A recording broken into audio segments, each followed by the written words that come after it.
tergantung kebutuhan. Mungkin pada saat negosiasi yang paling penting itu pada akhirnya kalau saya sih ke payment ya Pak. Pada saat negosiasi jangan sampai kita ada diskrepensi sehingga kita keluarkan LG atau LOI. Karena dengan LOI itu apabila di pihak daripada si opening bank atau opening LC openers menolak LOI itu akan jadi nanti collection ditagihkan meskipun itu outside LC-nya dan itu kan jadi menunggu konfirmasi dari pihak buyer gitu. Itu yang sebaiknya dihindari kondisi-kondisi LOI untuk negosiasi gitu. Tapi kalau untuk perdagangan kan itu sebetulnya internal buyer ya Pak ya. Nah, Bapak dengan buyernya gitu. Nah, kalau pada akhirnya kan muaranya kita ke payment. Jadi untuk LOI secara umum saya sarankan hindari LOI yang dibuat untuk bank. Karena dengan LOI itu berarti di dokumen tidak clean. Dokumen ekspor tidak clean, invoice, packing list, bill of lading atau apapun klausul yang dalam letter of credit itu ada sedikit penyimpangan atau harus di-amend. Meskipun di-amend biasanya pihak bank akan minta LOI. Karena itu kaitannya dengan payment. Kita inginkan ekspor yang aman gitu. Jelas itu udah lewat dari kondisi setelah kontrak, purchase order, LOI. Finalnya kan di negotiating, di negosiasi dokumen ekspor ke bank.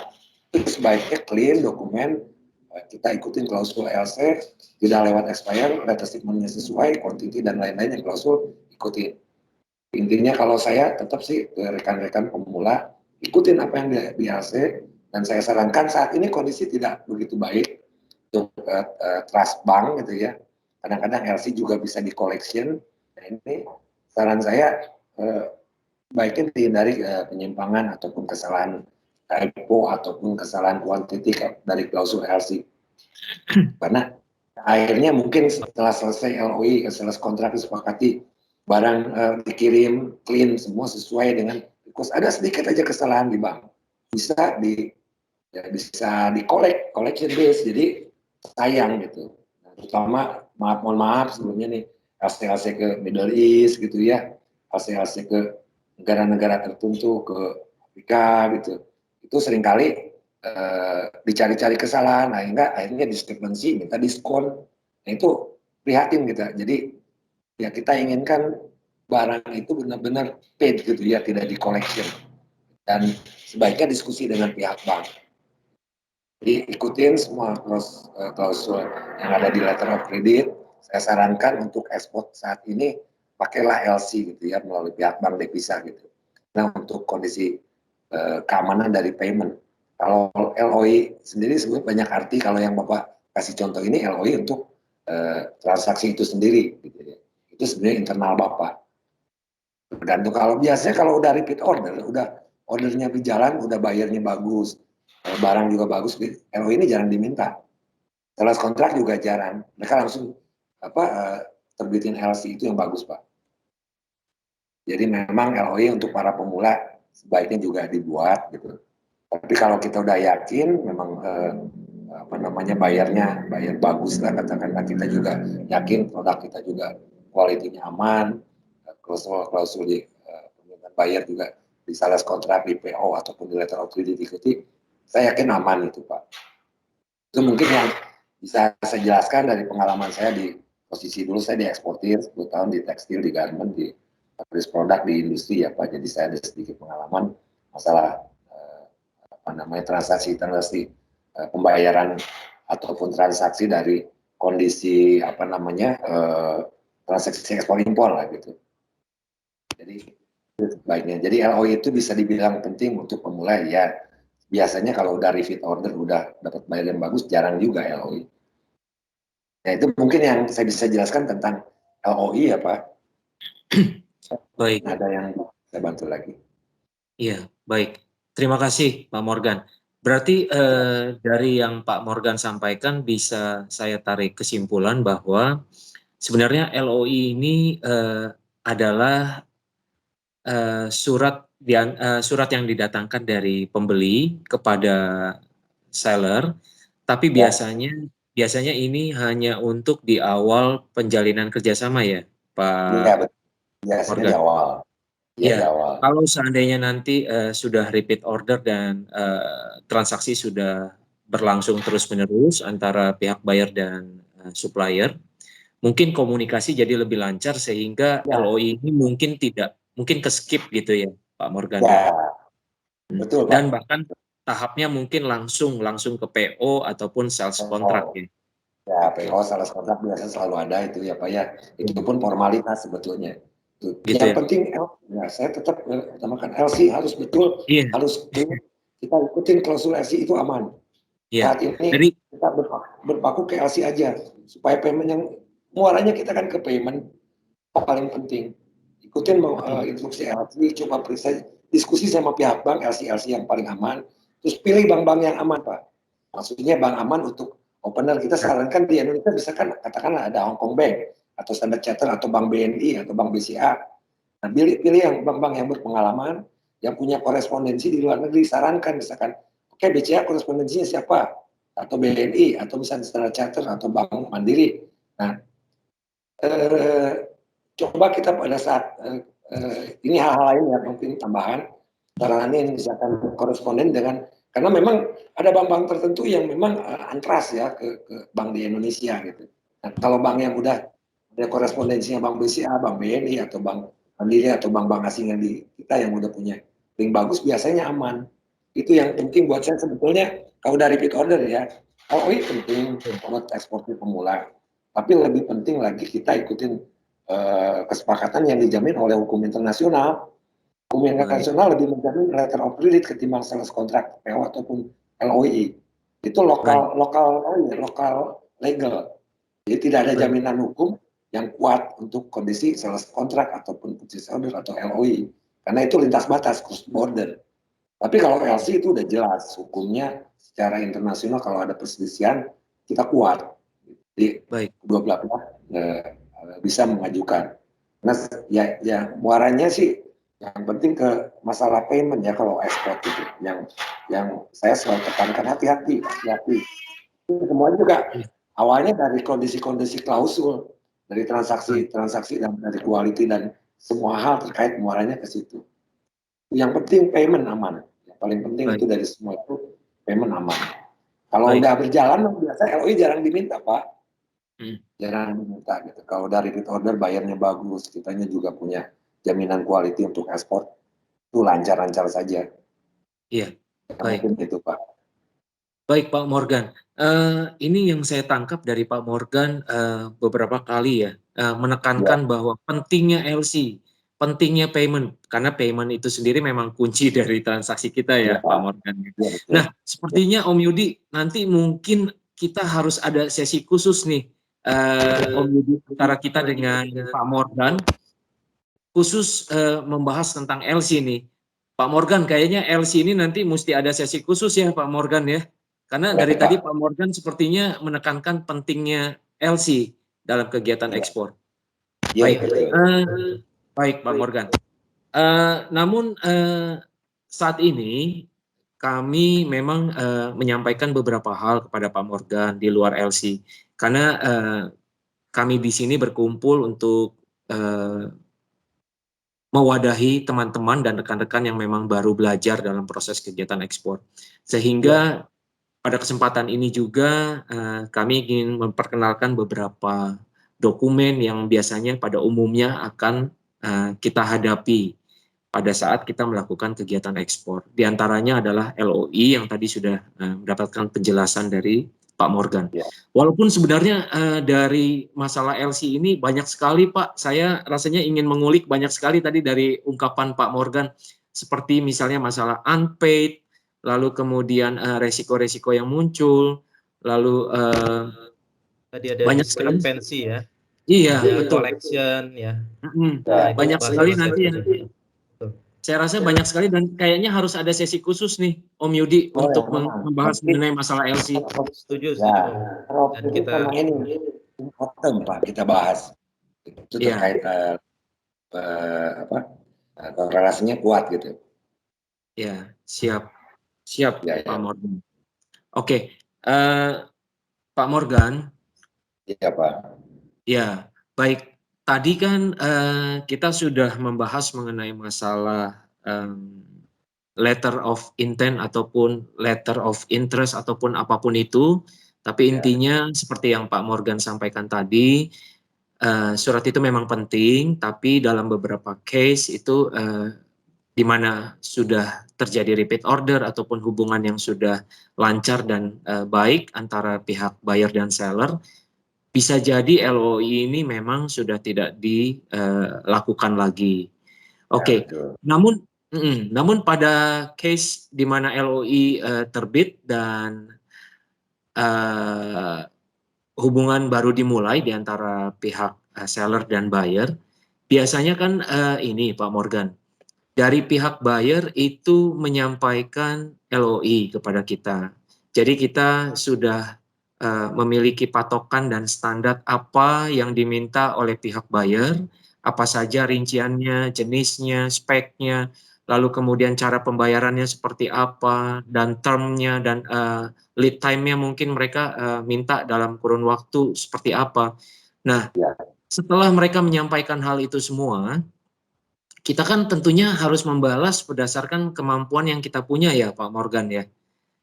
Dari LOI yang mereka sampaikan kan kita harus membalas dengan kemampuan yang kita sanggupi. Nah itu biasanya tercermin di dalam full corporate offer ya Pak Morgan. Ini adalah secara tidak langsung adalah balasan dari LOI yang disampaikan oleh pembeli kepada kita, lalu kita membalasnya dengan FCO. Boleh Pak Morgan mohon penjelasannya kepada kami Pak Morgan mengenai FCO ini? Ya sebetulnya full corporate offer ini memang lebih ke performan kita ataupun kesanggupan kita atau kesepakatan kita untuk melakukan apa yang diminta dalam LOI ya Pak ya. Dan sebenarnya full corporate offer ini sebenarnya kan udah terwakili gitu ya. Itu kan pada awalnya kan sebetulnya ada sales kontrak, terus ada PO, itu sebetulnya full corporate order ini sangat jarang dipakai mungkin ya Pak ya, karena itu juga kan istilahnya dengan kondisi purchase order ataupun dengan sales kontrak itu udah mewakili semua gitu.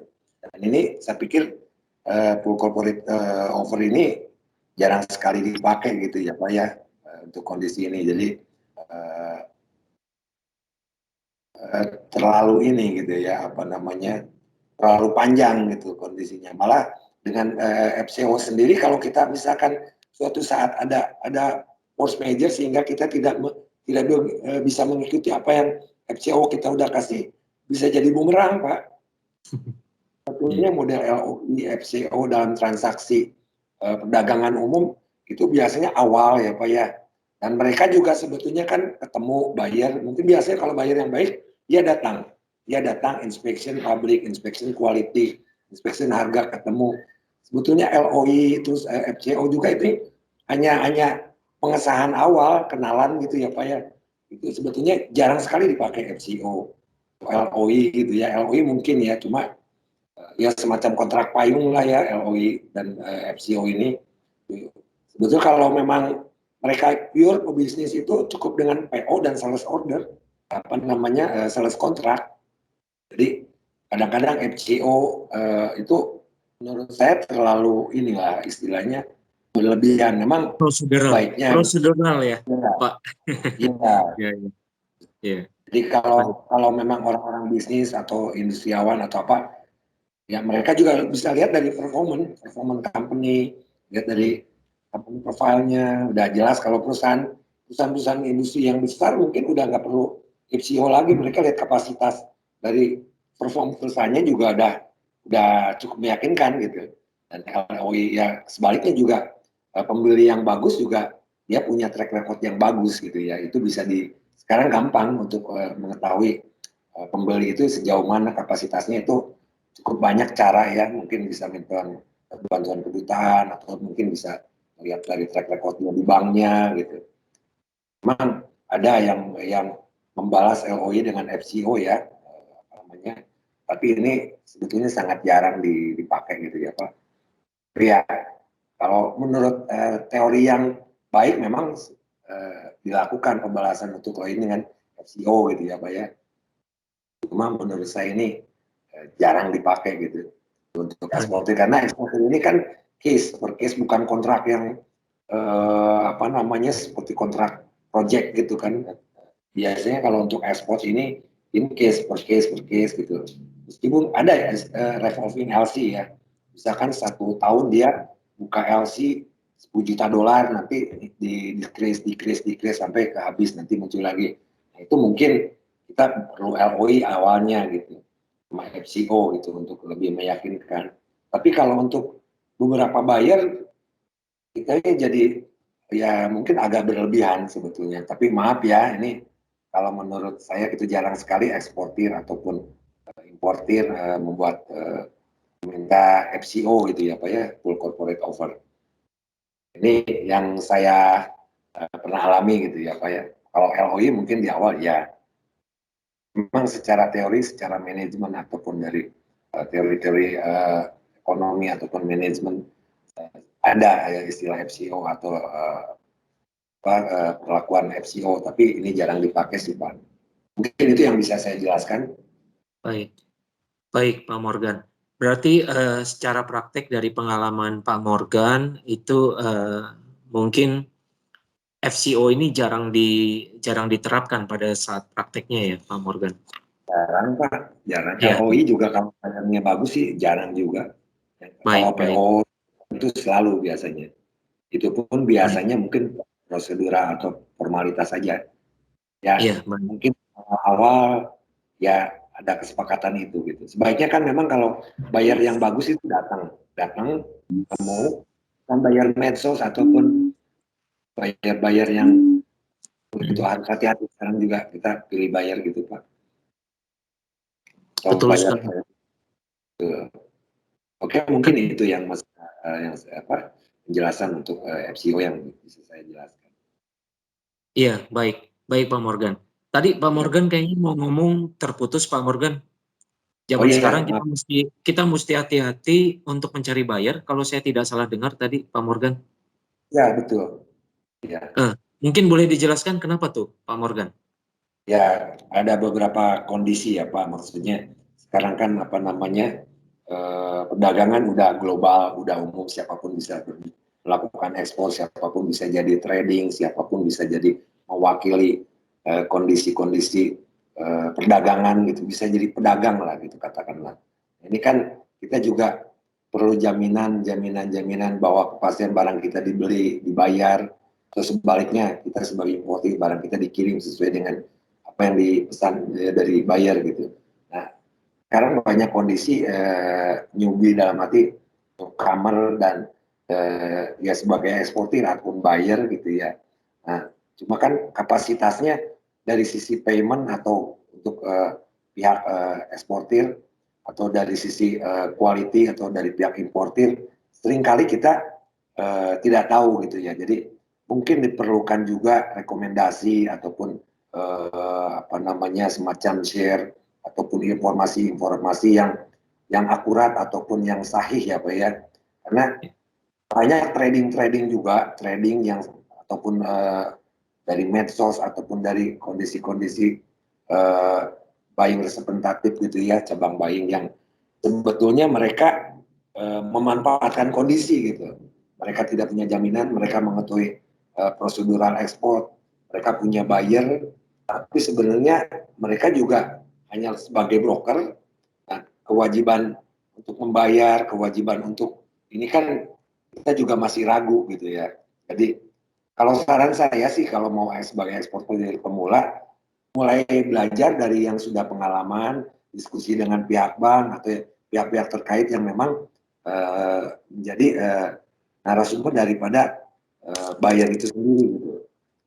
Apalagi bayar-bayar dari media sosial, dari trading yang nggak jelas gitu. Sekarang orang mudah bikin kantor di suatu negara dan mendeklar bahwa dia buying agent ataupun representatif dari buyer gitu, sebagai importir ataupun sebagai eksportir. Nah ini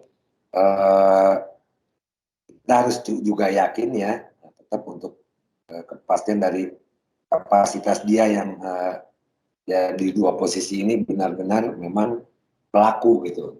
Jadi Memang valid banyak ya. Iya Pak. Sekarang mohon maaf ya, banyak dari Tiongkok, Jakarta sampai ke kampung-kampung gitu ya.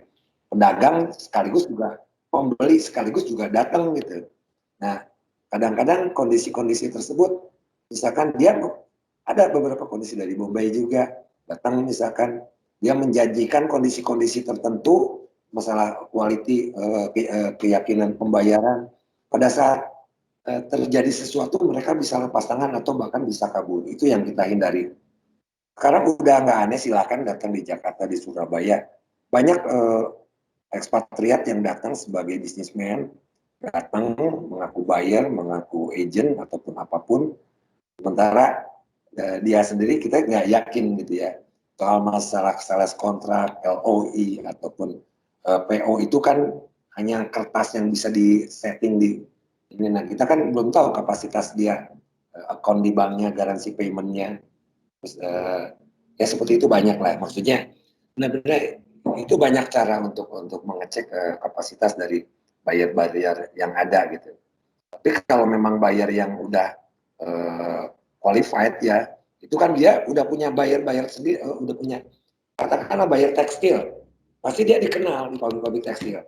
Atau pelaku-pelaku yang bukan baru gitu ya, buyer agribisnis atau buyer produk mebler gitu, pasti dia punya jaringan, bukan bukan buyer yang baru. Bisa ngebedain.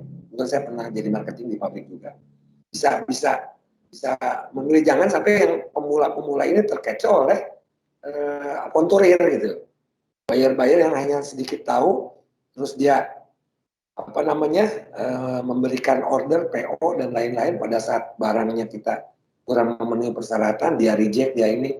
Itu yang saya agak prihatin gitu. Tapi kalau memang buyer yang punya reputasi yang bagus, otomatis dia udah punya punya pembeli lah, udah bukan hal yang baru gitu. Dia punya langganan, dia punya di sini apa, punya eksportir gitu ya, supplier yang udah familiar, yang udah Sudah ada jalan gitu. jaringannya ya, sudah ada jaringan Dan dan networking-nya ya, Pak Morgan ya. Betul, betul sebaiknya sekali. kalau saran kita belajar terus ke yang udah pengalaman, cari tahu, cari ya info mereka untuk apa namanya kualifikasi buyer, bisa ke bank, bisa ke kedutaan, bisa juga langsung ke eksportir atau ke trading yang memang udah lama di Indonesia. Bukan sekarang banyak Pak, dari Mumbai, dari Dubai, dari China, Tiongkok, yang ya cukup satu kantor ruangan kecil, ada pegawai satu, dia ngebluff begini begitu, keluarin PO, keluarin LC, keluarin itu. Tapi kan belum tentu dia clear gitu ya. Mohon maaf, bukan menyinggung satu suku ataupun negara tertentu, cuma tetap kita lebih waspada gitu. Saya lebih baik ungkapkan hal-hal yang negatif gitu, ketimbang nanti bapak-bapak atau ibu-ibu ya dapat kekecewaan gitu. Carilah referensi buyer yang memang betul-betul dia punya pengalaman. Kita coba mendekati eksportir yang sudah berjalan, koordinasi dengan pihak bank, koordinasi dengan pihak KBRI gitu. Karena di sana ada intelijen apa namanya buyer gitu ya. Dan tolong untuk pengecekan kapasitas mereka di negara mereka. Atau misalkan kita juga coba menyelidiki apa suppliernya siapa. Jadi jangan sampai, ya ini yang pahitnya yang kita bicarakan ya. Jadi lebih hati-hati lah, apalagi cuma dari medsos ataupun dari premium buyer gitu, itu kan sebetulnya belum tentu sahih gitu Pak. Tapi kalau yang udah dia punya supplier banyak di sini, terus kita bisa ngecek, kan dia pasti kasih tuh apa namanya referensi gitu kan, ataupun supplier di sananya gitu. Soalnya sekarang bisa back to back LC, beli dari bapak penerimanya lain, barang diterima dia kabur bisa saja. Back to back LC, dokumen diterima, setelah dibayar dia kabur, pas ada perselisihan antara quality, misalkan nanti bapak yang dikomplain sama penerima barang, bisa saja. Atau misalkan transfer BLLC, bisa saja pembeli bukan penerima barang, tapi dia si pembeli itu akan menjual ke penerima barang, itu back to back LC atau transfer BLLC gitu ya. Jadi mereka lebih mempelajari teknikal daripada dokumentasi, technical shipping, technical ini. Nah, untuk para pemula saya sarankan terus menggali ilmu-ilmu untuk tentang marketing juga, tentang shipping juga, tentang perbankan juga gitu, melengkapi, menghindari kondisi-kondisi itu. Di samping kita juga apa namanya mencari tahu gitu. Ya Baik, ini baik, warning ya Pak ya. baik. Kalau di reject ataupun misalkan ditipu, aduh prihatin banget gitu ya. Mau dikembalikan ke cost rate-nya sekarang kayak apa, udah gitu juga tidak mudah ya re-export gitu. Jadi Ya, baiknya lebih waspada gitu. Memang betul. menggiurkan, itu menggiurkan dari volume, dari value gitu. Tapi juga resiko-resiko reject, resiko under quality ataupun resiko-resiko payment itu juga jadi perhitungan. Gitu. Lebih hati-hati lebih baik, lebih banyak konsultasi, lebih banyak bertanya ke yang sudah pengalaman, itu saya sarankan dilakukan gitu Pak. Mungkin seperti itu ya Pak ya. Saya nggak mau juga menuduh satu institusi ataupun suatu negara tertentu atau suku negara itu bisa terjadi di kondisi apapun gitu ya. Cuma sekarang memang lagi banyak buyer yang datang, buying agent ataupun agent representatif ataupun broker gitu. Nah, kalau misalkan importirnya atau bayarnya di sana memang industri atau apa namanya, kita jualnya bahan baku dan kita juga bisa ngecek itu kapasitas dari bayarnya bagus, atau kita juga bisa nanya ke pihak bank. Bank itu mereka bisa merekomendasi ataupun punya database tentang bayar-bayar tertentu gitu ya. Biasanya bank-bank yang dipisah yang udah kuat gitu ya, Pak. Mungkin seperti itu ya Pak ya. Kalau Baik, ke case-nya banyak sekali case-nya. Pernah teman saya ekspor kopi ataupun ekspor agri ataupun industri handicraft ataupun barang-barang tertentu, setelah dikirim nggak dibayar. Akhirnya terpaksa di reject. Kadang-kadang ya istilahnya mafia di antara mereka juga ada gitu. Nanti mau dibalikin nggak bisa, mahal, rugi, akhirnya dijual murah atau di sana ditahan pihak custom di negara tujuan. Ini kita hindari kondisi-kondisi. nah, Ini pahitnya ya Pak, mohon maaf ya. Oke, kalau ya gimana Pak? Gimana Pak? Pahitnya gimana Pak? ya, maksudnya yang terpahit kan kalau misalkan barang tersebut ditolak atau nanti apa namanya diterima dengan kondisi minta reduce, deduction dari nilai barang dengan alasan-alasan tertentu dari pihak buyer. Diskon gitu Pak ya, semacam Ya, diskon. Hmm. Timur Tengah misalkan salah dokumen, dokumen minta reduce 10%. Kadang-kadang oh tidak sesuai barang ini nah diskon gitu, atau dia ditolak barangnya, barang ngambang, akhirnya dia lelang di sana, yang beli tim mereka juga dengan harga yang rusak gitu ya. Masih mending yang paling mereka itu di reject bisa alasan quality dan lain-lain. Jadi ya hindari kondisi-kondisi tertentu gitu ya. Kadang-kadang ada buyer juga yang memang itu ada pengalaman di reduce 20% yang Baik, dihabiskan, kita rugi. baik Pak Morgan. Ya, Dari tidak harus takut, tidak harus ragu, tapi memang kita juga lebih menambah referensi ataupun pemahaman tentang prosedur ekspor juga quality gitu Pak. oke, baik Pak Oke. Morgan. Mm-mm. Pak Morgan, dari tadi Pak Morgan kan sampaikan tentang masalah resiko-resiko dari LC ini. Saya Ya, benar-benar tergoda banget nih. Ada satu ya, pertanyaan yang terpaksa mungkin saya mau tanyakan, tadinya saya mau simpan nih. Saya mau simpan ya, khusus pada saat pembahasan LC. Tapi mungkin ya, saya coba tanyakan dulu karena dari tadi Pak Morgan kulik mengenai masalah ini beberapa kali. Pak, mengenai masalah reject atau under quality, itu bagaimana kasusnya bila LC-nya adalah LC irrevocable at site? Apakah dari pihak buyer masih bisa melakukan reject bila kualitinya ternyata tidak sesuai dengan klausul yang ada di LC?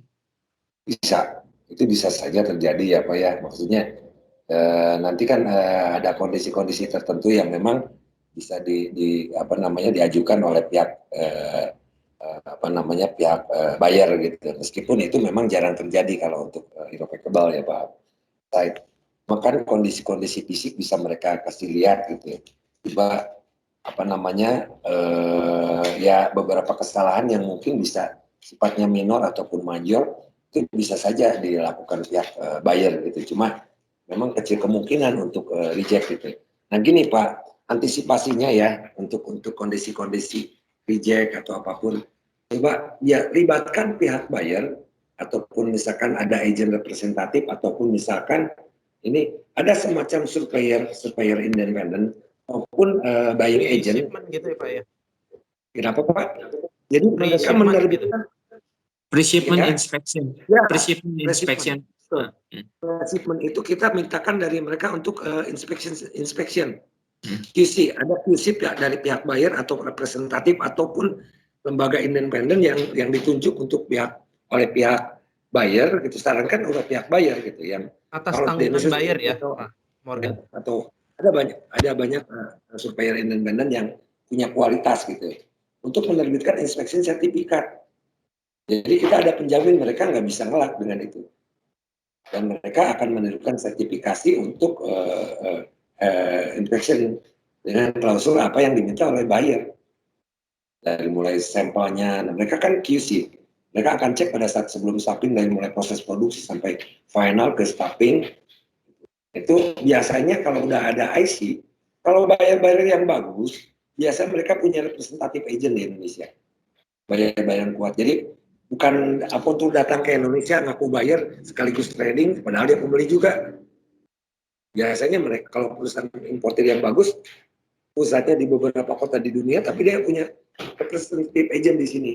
Dan biasanya fungsi dari representative agent itu QC, datang ke pabrik, ngecek, oh nih, garment, lihat dari kancingnya, bahannya, celupannya, printingnya, desainnya, jahitannya, mereka cek itu aman biasanya.